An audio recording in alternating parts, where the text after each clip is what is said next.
रेगिस्तान की उस पुरानी दुनिया में जहां न मोबाइल था न इंटरनेट, लेकिन वीरता का वाईफाई हमेशा फुल सिग्नल पर चलता था, वहीं से शुरू होती है बप्पा रावल की कहानी। एक छोटा सा बच्चा जो आगे चलकर मेवाड़ जैसा महान राज्य स्थापित करने वाला था, लेकिन उसकी शुरुआत बिल्कुल फिल्मी और थोड़ी इमोशनल थी।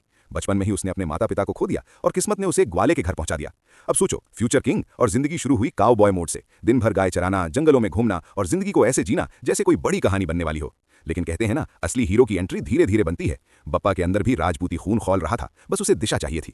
एक दिन जंगल में उसकी मुलाकात एक संत से हुई, जिन्हें कई लोग कथाओं में गुरु हरित ऋषि कहा जाता है। उन्होंने बप्पा को देखा और तुरंत पहचान लिया कि ये लड़का साधारण नहीं है। उन्होंने उसे शस्त्र विद्या सिखाई, धर्म का ज्ञान दिया और एक बात कही कि तू पैदा ही कुछ बड़ा करने के लिए हुआ है। बस यहीं से शुरू हुआ उसका असली ट्रांसफॉर्मेशन। ट्रेनिंग आर्क ऑन हो गया। अब कहानी आती है असली एक्शन पर।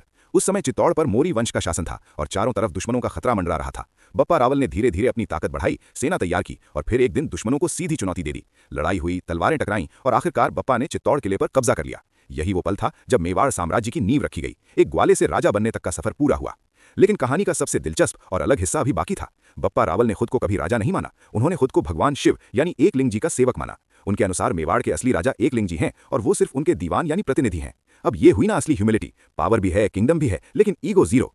इसी वीरता, संघर्ष और भक्ति की कहानी को आज भी राजस्थान की लोक परंपराओं में जिंदा रखा गया है। बप्पा रावल खुद कोई एक स्पेसिफिक लोक नृत्य नहीं है, लेकिन उनकी गाथाएं लोक गीतों, भवाई और पारंपरिक मंचन के जरिए सुनाई और दिखाई जाती हैं। हर बार जब ये कहानी कही जाती है तो ऐसा लगता है जैसे इतिहास फिर से जिंदा हो गया हो। तो पूरी कहानी का मजेदार सार यही है, एक अनाथ बच्चा जो ग्वाला बनकर बड़ा हुआ, फिर योद्धा बना और आखिरकार मेवाड़ का संस्थापक राजा बना। मतलब डेस्टिनी पहले से ही प्लान बनाकर बैठी थी, भाई तू लेजेंड बनने वाला है।